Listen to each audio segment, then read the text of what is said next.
김하구는 이어서 자기가 블라디보스토크 포시엣을 오가며 수소문했던 소식을 전했다. 제가 개인적으로 사귄 블라디보스토크의 불란서 상인이 있습니다. 그가 영국 신문에 난 기사를 읽었다면서 이런 이야기를 해주었습니다.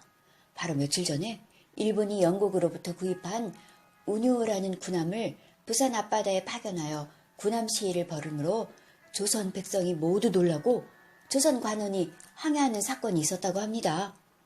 그 불란서인의 말에 의하면 서구 열강이 조선에 손을 쓰기 전에 일본이 먼저 손을 쓰려는 속셈인 것 같다는 말도 덧붙여 주었습니다. 네? 뭐라고? 모두들 깜짝 놀랐지만 김인승은 단호하게 말했다. 너는 쓸데없는 망언을 들었을 수 있다. 아직 어린 내가 무엇을 안다고 그러느냐. 새아키 씨도 조선과 일본은 동호 동문의 나라이니 마땅히 친하게 지내자고 하였다. 그리고 이것은 내 개인적인 생각이다만 우리나라도 어떤 형태로든 나라는 개방해야 된다. 지금 같은 세상에 나라의 문을 잠그고만 있는 것은 안 될 일이다. 늦으면 늦을수록 더 크게 넘어지게 되어 있다. 이번에 내가 직접 일본을 가서 그런 사정도 알아보고 오겠다. 쓸데없는 걱정들 마시고 기다리십시오. 내가 무사히 잘 다녀와서 이야기해 드리리다. 김하구가 전한 소식은 정확한 것이었다. 그 대강은 이러했다. 메이지 정부의 정한론자 사이고 타카모리의 퇴진으로 야기된 무사 계급의 불만을 무마하고 그 관심을 해외로 돌리기 위하여 작년에는 대만 침략을 강행했다.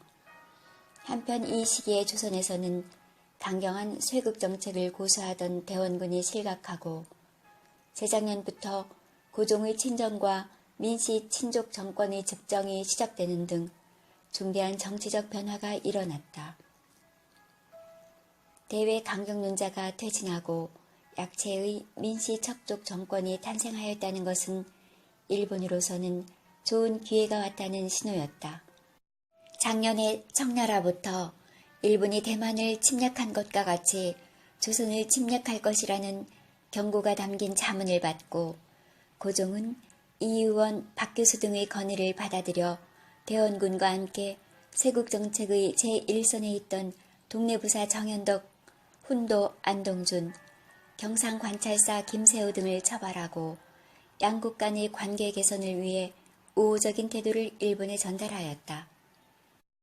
그때 교섭 재개를 위하여 이미 부산에 파견되었던 외무성의 모리야마 시게루는 불안정한 조선 정계에 대처해 기선을 잡는 방법은 군함으로 위협하는 일이라 판단하고 히로츠 히노로부를 일본 본국에 보내 목적을 달성할 수 있는 가장 효과적인 방법은 조선에 대하여 약간의 힘과 압력을 가하는 것이라고 외무성에 보고하였다.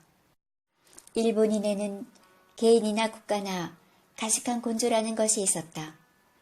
졸병 생활에 이골이 난 하사관은 자기보다 한 계급만 높으면 벌벌 기고 한 계급만 낮으면 소나기에 꽉 집어넣고 절대 풀어주지 않는다. 그런 근성을 가진 자 앞에서 약자로 보인다는 것은 위험천만한 일이 아닐 수 없었다. 일본은 가장 가까운 곳에 약한 먹잇감이 하나 있음을 잘 알고 있었다. 모리야마는 부산의 일본 공관을 통하여 조선 측에 일본 국기, 군함기, 상선기 표본을 제시하고 일본 배가 정박할 때는 보호해주며 또한 일본 깃발을 연안 관리에게 알 수 있도록 요청하는 공문을 보내서 훗날 트집을 잡을 실마리를 만들어 놓았다. 그는 부산에 거듭 파견되어 4월 15일에는 더 강경한 대한 포함 외교를 주장하는 건의서를 일본에 제출한다. 결국 이러한 모리야마의 건의는 일본 정부에 의해 받아들여졌고 마침내 운요우를 파견하게 된 것이었다. 운요우 함장 이노우에 요시카는 김인승이 출국하기 바로 열하루 전인 5월 25일에 함선을 끌고 부산에 입항하여 조선의 항의를 무시하고 연안을 탐측하면서 무력적 포함 시위를 단행했다. 뒤이어 제이쟁 모호 춘유로까지 도착하여 가세하였다. 모리야마는 이때 이들 깃발 신호를 염두에 두고 일본 군함이므로 공격하지 말라고 설명하는 등 능청을 부리기도 했다. 김일승이 출국한 직후인 6월 12일에는 다시 이들 군함이 부산에 출현했고 부산의 외학 훈도 현석운 등 조선관리가 관람차 승선했다. 그러나 운요는 불시에 발포 연습을 강행함으로써 일본이 대한 포함 외교 정책을 강행할 것임을 강력히 시사하였다. 부산항에서 시위를 벌이던 운요는 이번에는 방향을 바꾸어 6월 20일에 부산을 떠나 동해안을 북상하여 함경도 영흥만에 들어갔다가 다시 남하하여 영일만을 거쳐 부산에 기착하였다가 나가사키로 돌아갔다.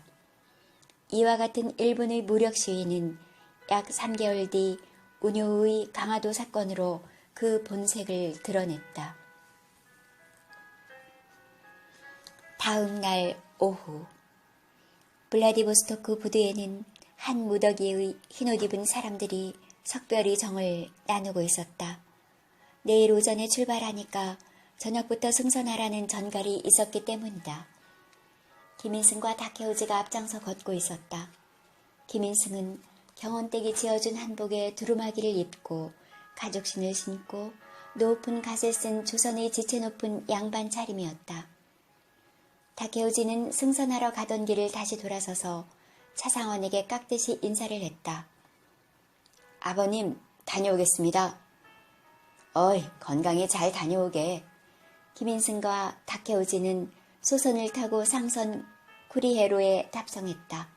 한참 후에는 세아키와 모로오카 일행을 배웅하기 위한 훨씬 많은 인원이 부두로 걸어오고 있었다. 중국인인 코펠 부인과 세아키는 부녀처럼 되어 있는 사이여서 잠시 이별도 무척 아쉬운 표정이었다. 간빠, 몸 건강히 잘 다녀오세요. 오랫동안 진사를 졌어요. 내년에 다시 올 테니 그때 다시 잘 부탁합니다. 다른 데 이사가지 않고 기다릴 테니 걱정 말고 잘 다녀오세요. 세아키는 옆집 제니 부인과 함께 코펠 집에서 마련한 늦은 점심을 먹고 나오는 중이었다. 얼굴이 불그스라하게 취하여 작별 인사를 하고 나오니 코펠 부부, 제니 부부, 사동에 이르기까지 모두 선착장까지 배웅하겠다고 따라 나섰다. 전으로 둘러싸여 대문을 나서는데 대문 앞에는 벌써 일본 상인 모키치, 고키치, 용인 등 4, 5인이 기다리고 있었다. 그동안 안면이 있던 러시아인 여러 명도 같이 따라 나선다. 해변에 이르러 일일이 악수를 하고 헤어져 구리에로에 탑승하니 김인승과 다케오지가 막 승선한 두 사람을 맞이했다. 이리의 등에 오른 김인승 1. 배는 6월 7일 정오에 블라디보스토크를 출발하였다. 상등칸에는 세아키와 모로오카 그리고 독일인 한 명과 영국 상인 한 명 등 4사람만 탑승했다. 배 안에는 다른 나가사키 상인, 중국 상인들이 상당수 타고 있었다. 세아키는 하룻밤을 푹 쉬고 아침에 갑판에 나와 보니 김인승이 혼자 우두커니 서서 조선 쪽을 바라보고 있었다. 그곳은 당신의 고향 경흥부 쪽이군요. 어찌 고원이정이 일어나지 않겠습니까? 그렇습니다. 저기가 바로 경흥부 쪽이지요. 살아생전에 고향에 갈 수 있을지 모르겠습니다. 갈 수 있고 말고요. 반드시 다시 돌아가야지요. 백부님, 우리 조선도 일본처럼 괴화할 수 있을까요? 괴화할 수 있다마다요. 황국이 적극 도와야지요. 우리는 동문동맹의 나라가 아닙니까? 황국이 조선을 괴화시킬 계획이 있을 것입니다. 그리만 되면 오죽 좋겠습니까? 저는 러시아를 보고 참으로 느낀 바가 컸습니다. 일본도 러시아만큼 괴화하였다고 들었는데 사실입니까? 그렇답니다. 이제부터는 솔직하게 모든 것을 털어놓고 이야기합시다. 그대가 지금부터 황국을 도와야 할 일이 아주 많을 것이요. 백부님의 분부시라면 제가 무엇을 못하겠습니까? 무엇이든 시키시기만 하십시오. 자자, 이제부터 그런 얘기는 얼마든지 할 시간이 있을 테니 안에 들어가서 시나 한 수씩 읊어볼까요? 새학기가 숙식하는 상등칸은 김인승의 일반 칸과는 천양지차였다. 침대가 놓여있고 서영화가 벽에 걸려있고 테이블 위에는 지필묵이 놓여있었다. 김인승이 먼저 붓을 들었다. 청포를 휘날리며 화른 손에 몸을 실었네. 경운부를 바라보니 마음 착잡하여라. 꽃이 피고 꽃이 지면 타향에서 오니 구름은 오고 가도 고국이 근심이라. 새학기도 김인승의 운을 따서 한 수 일필휘지했다. 붕설이 낯설으니 나그네 시름이여 남북 바닷길에 걱정이 되겠구려. 그대의 고향 꿈 깨이지 않은 채 또다시 말리길 일본으로 가는구려. 두 사람은 서로 시를 바꾸어 보면서 고개를 끄덕이고 크게 웃었다. 새학기가 양주를 따라주려 하자 김인승은 얼른 술병을 빼앗듯이 하여 먼저 새학기에게 따라주고 새학기가 따라주는 술을 두 손으로 공손하게 받았다. 김인승은 두 손으로 받쳐들고 고개를 돌려 마시고 새학기는 한 손으로 앞을 보며 마셨다. 배가 미끄러지듯이 현해탄으로 들어서고 있었다. 김인승은 갑판에 나와 우측으로 산들이 겹겹이 이어지고 있는 조선 쪽에 눈을 고정시켰다. 좌측으로는 조그만 섬이 두 개가 보이는데 그것을 소대마라 부르는데 길게 이어진 형태여서 시모노세키 앞바다까지 맞닿았다. 배에서 겨우 20-30리쯤 떨어진 우측으로는 울산, 동래부의 민둥산이 보였다. 한참 만에 커다란 대마도가 뱃머리 앞에 나타났다. 다가갈수록 일본 백성들이 농지까지 확실하게 시야에 들어왔다. 아, 일본에 도착했구나. 김인승의 심장이 가쁘게 뛰기 시작했다. 그리고 한참이 지나자 고토가 보였다. 6월 12일 김인승은 아침 일찍 일어나 갑판에 나와 사방을 살펴보았다. 익히 이젠까지 구름인지 산인지 분간케 어렵게 아른거렸고 일본의 대소 선박들이 흰 돛을 올리고 왕래하는 것이 보였다. 잠시 후에 나가사키항의 이오지마가 멀리 보였다. 이내 나가사키항 안으로 진입해 우메가사키라는 곳에 정박하였다. 새학기는 4월 16일 나가사키항을 출발하여 6월 12일 다시 나가사키항에 도착하였으니 두 달간의 블라디보스토크 시찰 임무가 일단락되었다. 비록 조선에 관한 밀명은 이행하지 못하였으나 새학기는 조석 지식인 김인승을 직접 대동하고 입국하는 데 성공한 것이다. 보도에 상당히 많은 인파가 모였다. 곧 하늘을 향해 축포가 울려 퍼졌다. 백부님, 저 대포 소리는 웬 소리입니까? 저것은 축포입니다. 외무성에서 준비하였는데 이것은 나를 축하하는 의미도 있지만 김공을 환영하는 의미도 크답니다. 놀라지 마세요. 흰 한복에 두루마기를 입고 갓을 쓴 김인승은 새학기가 시키는 대로 움직였다. 안내하는 대로 선창에 배웅 나온 환영선에 몸을 싣고 상륙하였다. 두부의 인파는 특히 김인승의 조선의 양반 차림에 우레와 같은 박수를 보냈다. 개중에 몇몇은 웃는 사람도 있었고 의아하다는 듯 바라보는 사람도 있었다. 모로오카의 알선으로 들어간 임시 숙박지는 요시노라는 사람의 집이었다. 새학기가 함께 현령 미야가와시를 방문하였으나 도쿄에 가고 없었다. 다시 숙박지로 돌아와 모로오카와 협의하여 당연의 외국 교섭계 미우라를 소개받았다. 미우라는 조선 역관 나카노 고타로를 소개해 주었다.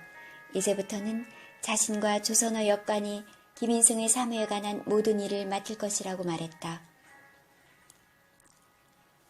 일본에 오신 것을 환영합니다. 러시아 국적을 가진 조선인이라고 들었습니다. 먼 길을 오시느라고 수고가 많았습니다. 애로사항이 있으면 모든 것을 저에게 말씀해 주시기 바랍니다. 하루 이틀 나가사키에서 머물다가 도쿄로 숙소를 옮길 것입니다. 도쿄에서는 세아키님을 비롯한 외무성 관원이 모든 것을 알선할 것입니다. 미우라가 설명을 하고 나카노 역관이 유창한 한국어로 통역을 했다. 반갑습니다. 잘 부탁합니다. 일본이 이렇게 발달했는지 미처 몰랐습니다. 블라디보스토크보다 나가사키가 훨씬 번창합니다. 참, 통역을 하신 분은 어디서 조선어를 배웠습니까? 저는 조선인인 줄 알았습니다. 저는 대마도가 고향입니다. 저는 외무성 소속 역관으로 일하며 통상 외교 사무를 돕고 있습니다. 대마도는 조선과 훨씬 가깝고 교역도 일본보다 빈번하여 조선어가 거의 통용될 정도입니다. 어디나 조선어 통역은 대마도 출신이 맞는 것이 통례입니다. 나는 지금 구라파의 어느 나라에 왔는지 일본에 왔는지 분간이 가지 않습니다. 저 수많은 거선들이며 높은 건물들이 정말 일본 맞습니까? 네, 특히 이곳 나가사키는 일본 내의 외국이라 하여 일본 내에서도 번창하기로 유명합니다. 세와키와 모로오카이랑은 벌써 나가사키에서 수속을 마치고 도쿄로 출발하였고 김인승은 이들의 안내를 받으며 도쿄로 출발하기로 했다. 2. 외무경의 집무실에는 데라지마 외무경과 세아키 7등 출사가 마주 앉아있고 좀 떨어진 자리에 기록원 한 명이 필기를 하고 있다. 수고가 많았소. 2달간이나 좋은 러시아를 시찰하느라 얼마나 고생이 많았소. 그런데 군은 출장 명령서대로 임무를 잘 수행하였소. 네, 각각 제가 할 수 있는 최선을 다했습니다. 단, 조선인의 항도를 받아 조선에 잠입하여 토지 풍속 등을 탐색하라는 명령은 수행하지 못했습니다. 여건 조성이 쉽지 않았으며 시일이 촉박한 탓에 일단 귀국하였습니다. 단, 거기에 상응하는 일을 하나 했습니다. 구체적인 결과 평가는 외사국에서 따로 할 것이고, 그래, 거기에 상응하는 일이란 무엇이오? 네, 블라디보스토크의 니코리스크란 곳이 조선인 월경 탈주민 마을에서 조선인 가운데서 가장 지식인인 김인승이란 자를 하나 대동하고 귀국했습니다. 그 사람이 어떤 사람인지는 잘 모르겠으나 황국의 대조선 업무에 도움이 될까? 지금부터 얼마간은 황국의 대외 업무는 대조선 사무가 가장 중요한 부분을 차지할 것이오. 서구 제국이 손을 쓰기 전에 황국이 최단 시일 내에 조선을 우리의 세력권 안에 넣기로 했소.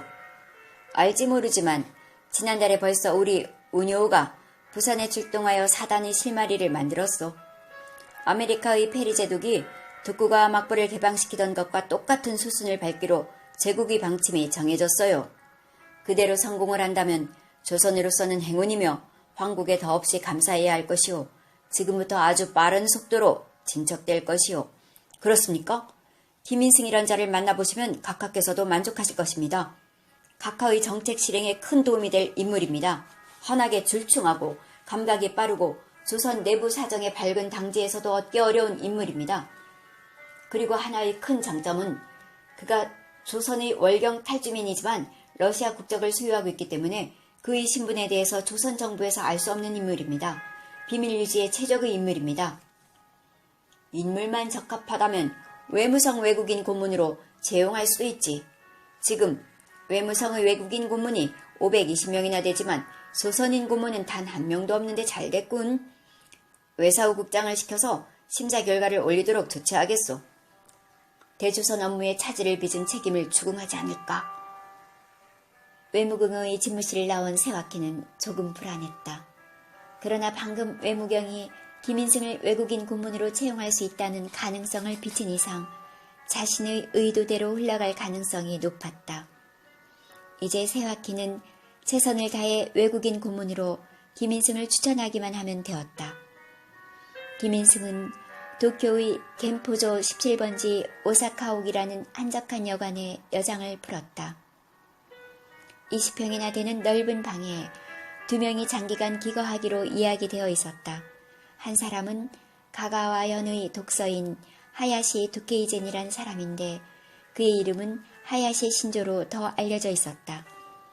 방은 중간에 미닫이가 있어서 일단 각자의 책상이 나누어져 있긴 하지만 엄밀히 말하자면 같은 방이었다. 하야시는 오래전부터 조선의 역사와 정세를 연구해오던 인물로서 이제 마무리를 짓기 위해 외무성을 드나들며 자료 요청하고 있었다. 외무성에서는 급히 조선 전문서가 필요했기 때문에 그를 세아키에게 전담케 하였으며 세아키는 하야시를 아예 김인승과 함께 기숙하게 하여 감시 겸 자문을 구하는 임무를 맡겼다. 다음날 세아키는 자기의 동료라면서 외사오국 아시아와 가장 히로츠 히노로부와 함께 직접 오사카옥에 들렸다. 과장님, 이 사람이 제가 말씀드린 김인승이란 사람입니다. 반갑소. 나는 히로츠 히노로부라고 합니다. 이대로 아마 외무성에서는 세아키 씨를 제외하면 나와 가장 많이 접촉을 해야 할 것이요. 모든 것을 나와 상의하도록 하세요. 김인승이라고 합니다. 잘 부탁합니다. 제가 일본까지 오다니 꿈만 같습니다. 대인들께서 시키는 일이라면 무엇이나 견마지로를 다하겠습니다. 히로츠 과장은 김인승에게 언제 월경하였느냐, 러시아 국적은 언제 획득하였느냐, 일본까지 오게 된 동기는 무엇이냐, 일본에 대한 인상은 어떠한가 등 모든 것을 재확인하는 질문을 했다. 또 하야시의 통역을 배제하고 붓을 들어 직접 필담을 나누어 보기도 했다. 김인승의 일필휘지하는 한문 실력에 히로츠 과장은 놀라는 표정이었다. 마치 시험을 치르듯 한나절을 같이 보내고 세아키와 함께 오사카옥을 나왔다. 두 사람이 나간 뒤로 김인승은 하야시와 여러 가지 이야기를 나누었다.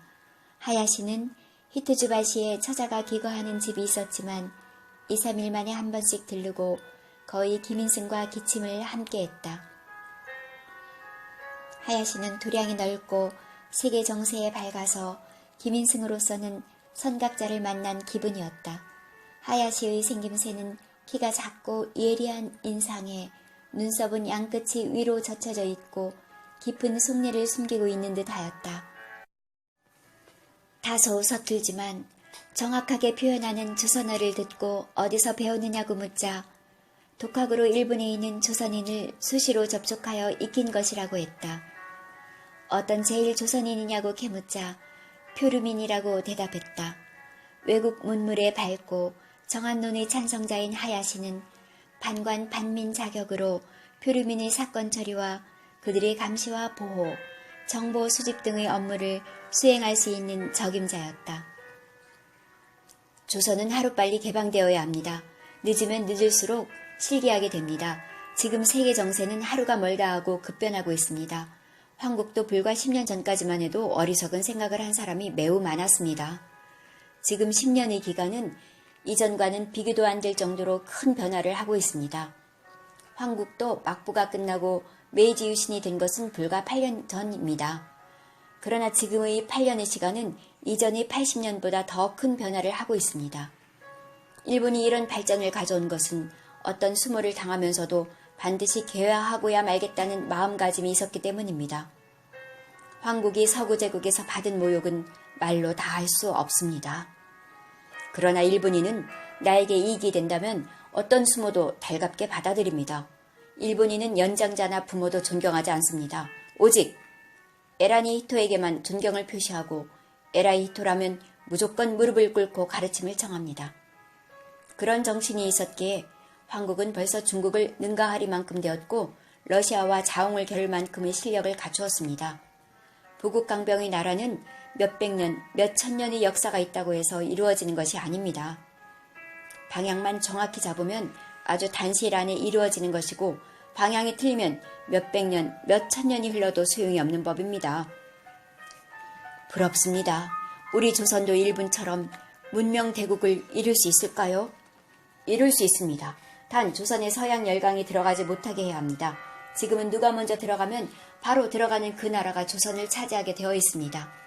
그 역할을 서구 제국이 맡아서는 안 되고 일본이 도와서 문명국을 만들어야 합니다. 조선은 참으로 이상한 나라입니다. 쇄국을 고집하는 어리석음도 어리석음이려니와 조선에는 인물이 없습니다. 역사의 통에 오비한 장면이 없습니다. 한 나라가 정확한 방향을 잡기 위해서는 그 방향타를 바꾸는 사람, 바로 그 사람이 나와야 합니다. 김 선생님이 그런 사람이 되어보시지 않겠습니까? 제가 어찌 그런 인물이 되겠습니까? 그렇게 말씀하시니 내 자신이 부끄럽습니다. 우리나라가 수모를 당하지 않도록 일본이 꼭 도와주셔야 합니다. 나는 조선을 오래전부터 연구하여 왔습니다. 제가 김 선생님과 같이 기거하게 된 것도 조선에 관하여 수시로 물어보기 위하여 쇠아키님이 알선해 주신 것입니다. 지금 제가 저술하고 있는 책 이름을 계림사략이라고 명명하여 보았습니다. 저자는 쇠아키님과 공동명의로 표기됩니다. 쇠아키님은 나가사키에서 동문 수학하던 분입니다. 저도 쇠아키님처럼 구학의 길을 찾아 단신으로 나가사키를 찾아 테지마의 포술가 다가시무카 슈안과 상간의 시볼트 박사에게 난학을 사사했습니다. 20살도 되지 못하던 시절이 동학입니다. 우리는 그때 그분들에게 사사를 받기 위해 한 달이고 두 달이고 무작정 풍찬 노숙하고 끼니를 굶으며 기다렸습니다. 나이는 제가 쇠아키님보다 더 많습니다. 그러나 저는 쇠아키님을 존경합니다. 그는 지식의 갈증이 저보다 몇 배 더 강했기 때문입니다. 저는 지금부터 김 선생님에게 시도 때도 없이 조선에 관해 물을 것입니다. 아는 대로만 대답해 주시면 됩니다. 먼저 김 선생님이 저에게 도움을 줄 것은 조선의 지명을 위시한 고유명사를 어떻게 읽는지 정확한 발음부터 일러주는 것입니다. 제가 아는 대로 모든 것을 일러드리겠습니다. 그런데 그 책은 어디에 쓰시려는 것입니까? 어디에 쓰기는요? 이렇게 가까운 나라인데도 황국에는 아직 조선에 관한 전문 서적이 너무나 빈약합니다. 전에 태압께서 조선 정벌을 할 때 썼던 책자 수준을 아직도 벗어나지 못하고 있습니다. 하루빨리 최신 사정을 알 수 있는 서적이 나와야 합니다. 그래야 상부상조할 수 있지요. 일본에는 하야시상처럼 조선사의 조예가 깊은 사람이 많습니까? 조선사를 순수학문으로 연구하는 사람은 없습니다. 처음은 상당수가 조선사를 연구하다가도 중간에 포기해버리고 맙니다.